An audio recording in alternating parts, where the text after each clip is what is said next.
Ladies and gentlemen, please, let us all rise up and welcome our ambassador, please.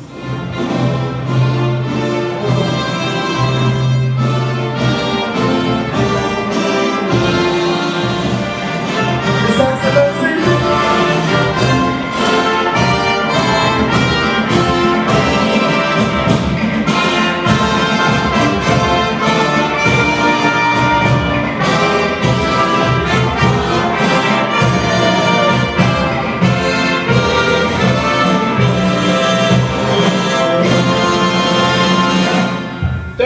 Thank you, ladies and gentlemen.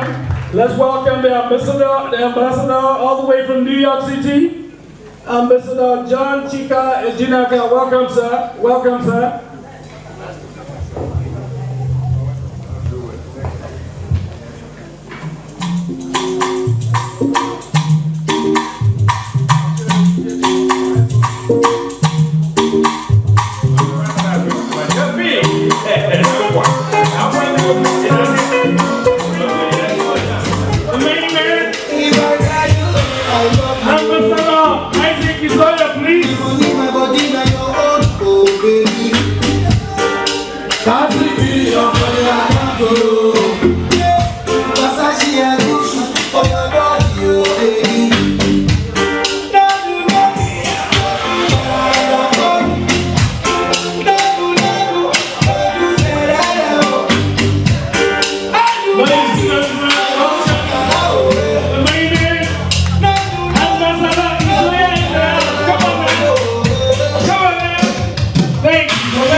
Good morning, ladies and gentlemen.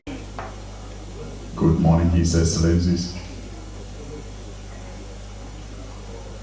When I look at His Excellency Ambassador John CHIKA Ejinaka, I will remember one ambassador, Ambassador Rinda. I remember when Ambassador CHIKA Ejinaka was posted to Frankfurt, I paid him courtesy call to introduce my musician. And something happened that I made reference to His Excellency Ambassador Rinda. At the end of the day, he told me, that ambassador shoe is too big for us to wear. And here you are today. You fit into that shoe.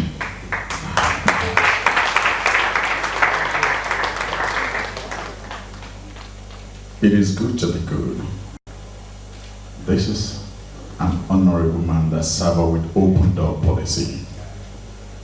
You can knock that door anytime, any day. He will answer you. And I remember when he was invited in Oberhausen, and he was also invited in Hamburg to celebrate Nigerian Independence Day. His Excellency was running between flight, train, even he drove himself to meet all these two far distant opposite appointments. Please, give me a hand for this man.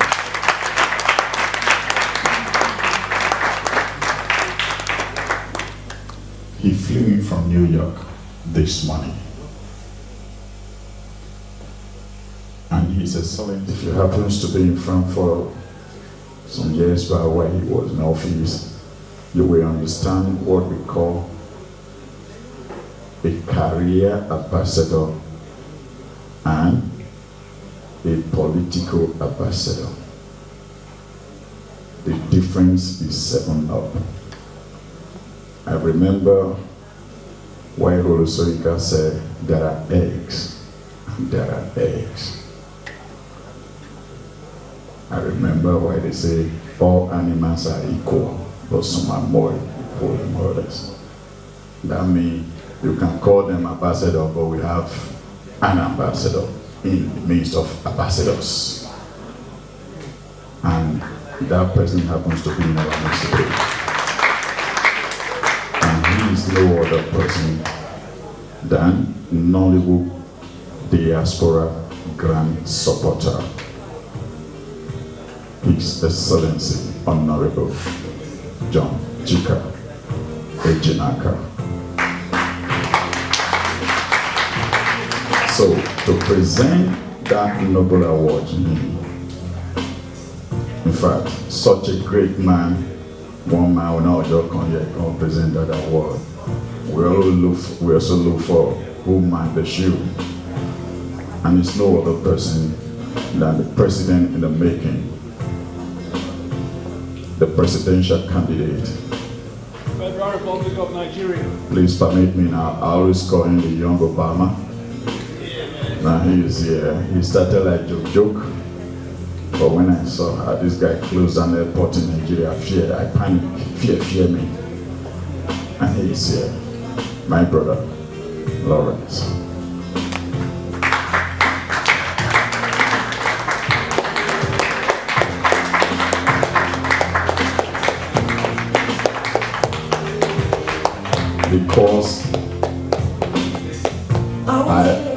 Because I'm a cultural ambassador, I believe in multiculti.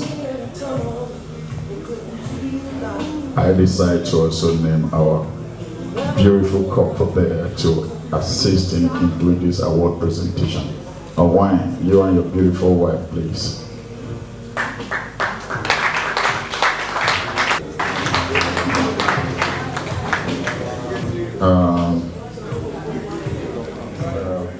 His Excellency, with all due respect, please come for your award, sir. Your Excellency.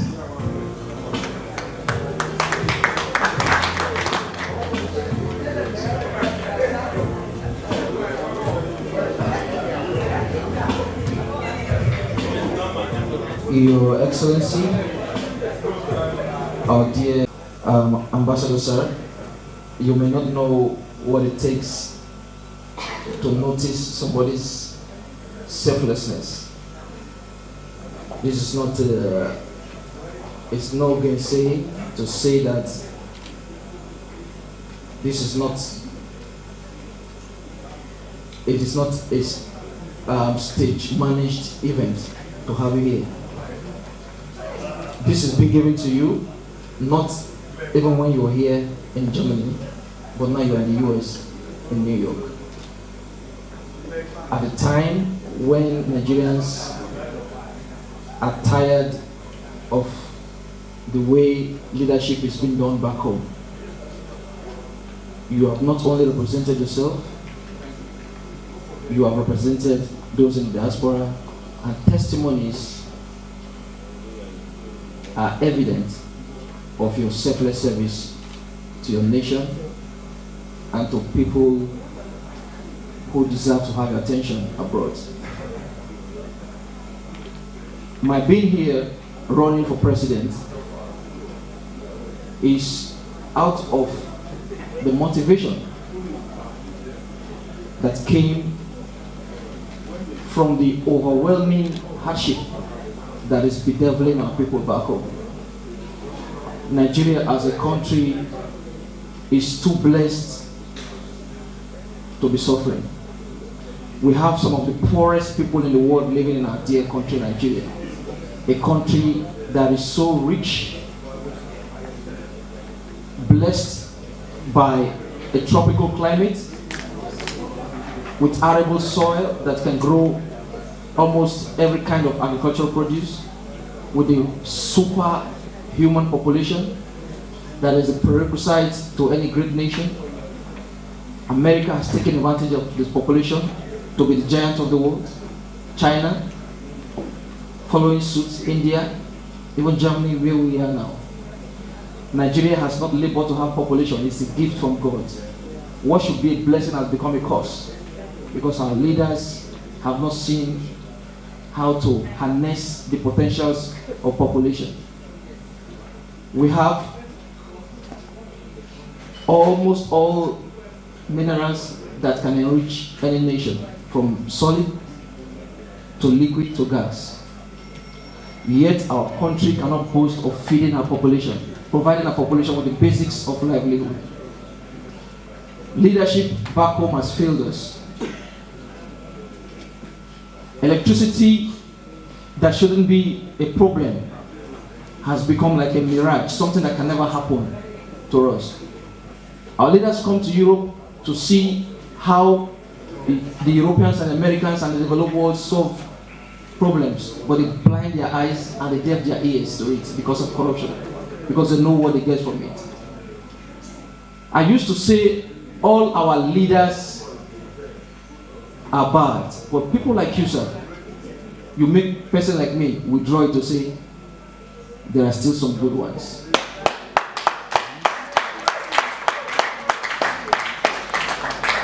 I know Mr. Isaac Izoya is such a fair man. I see him as somebody, if he occupies a political position in Nigeria, he will act righteously. This is a righteous award, sir. And it's coming, yes, I know him.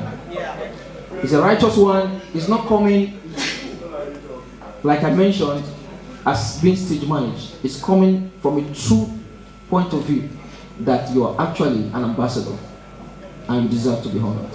Kudos, congratulations, sir. God bless you. We present this in the name of the Father, the Son, and the Holy Spirit.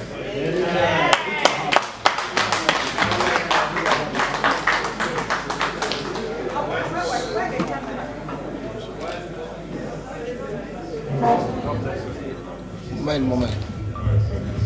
Wow. I want to say something, and I want to start first by addressing His Excellency the Cultural Ambassador, Ambassador Israel, and then to my countrymen and women that are here, and then our invited guests. I'm humbled by this act and by the things that the cultural ambassador himself has said about me, and then our emerging president.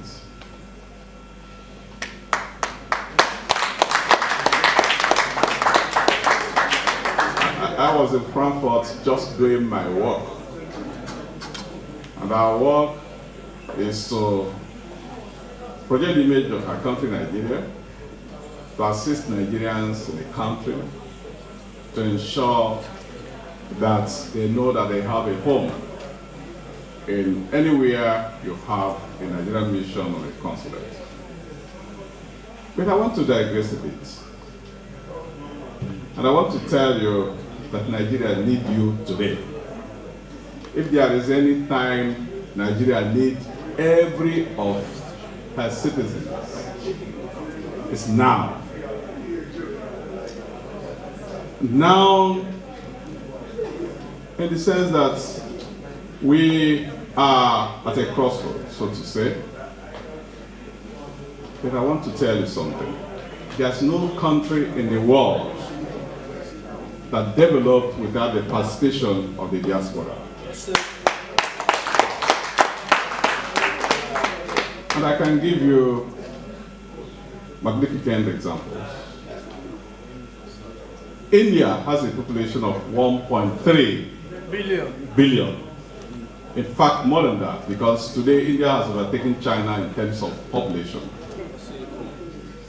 But I can tell you that out of, based on the statistics by the International Organization for Migration, out of 23 electronic companies in India, 21 were established by the Indians in diaspora. The entrance of South Korean products into the United States was facilitated by their diaspora. And of course, even today, you have a lot of Korean cars here, even designed and produced here in Germany. So, I want to tell you that we have a challenge. Nigeria of today needs Nigerians in diaspora.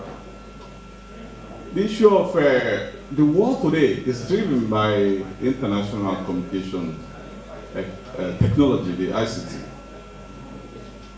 It's only those abroad that have the wherewithal that have been acquainted with those emerging technologies that can assist a lot of us in Nigeria that are homologue in imbibing the ICT technology and in driving Nigeria out of its present challenges.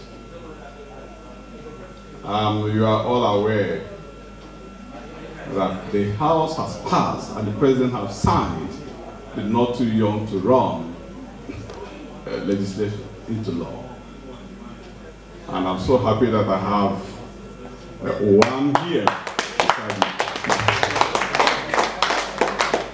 And I want to tell you that a number of young people have come out. There are parties that are also driven by young people.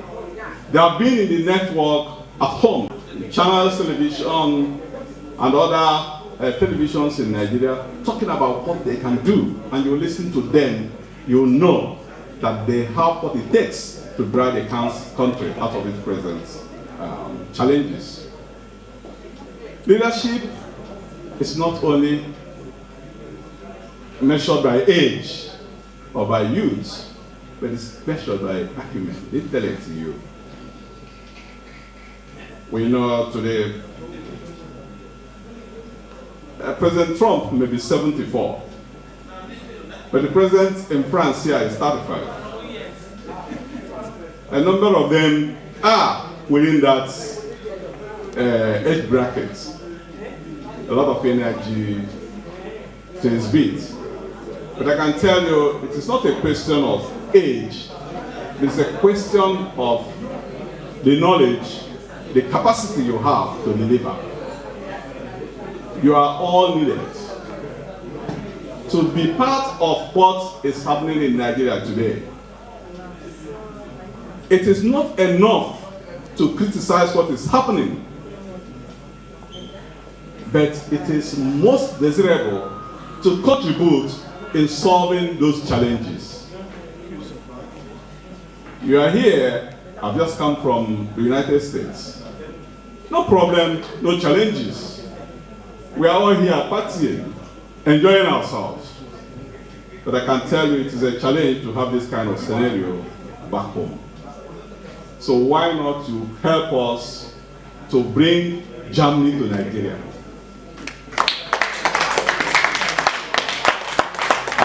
I don't know, you may have read the papers today. I've read it. Angela Merkel, the German Chancellor, was in Nigeria. Of course, we discussed it at our forum before she arrived.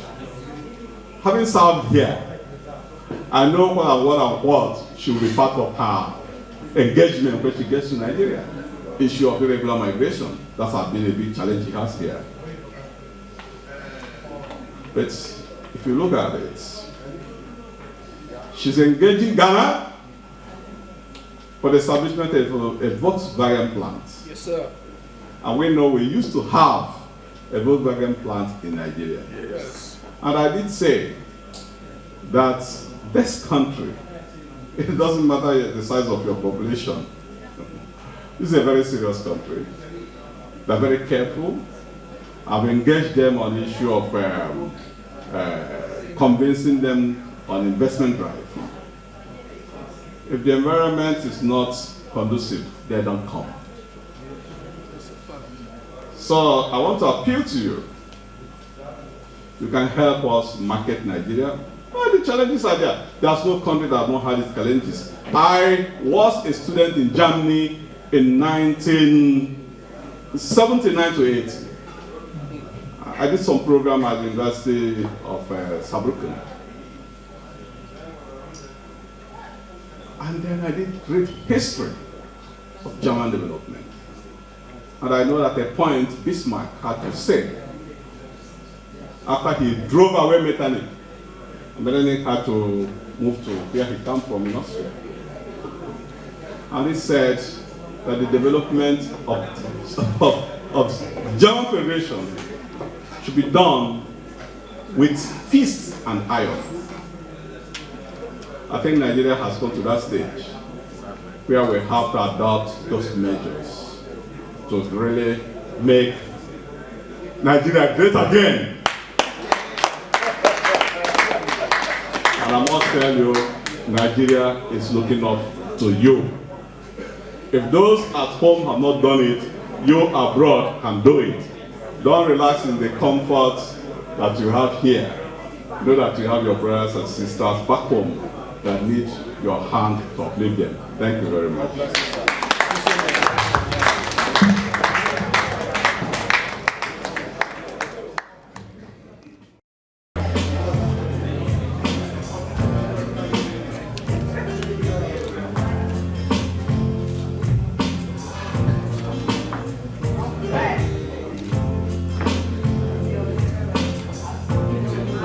Sir.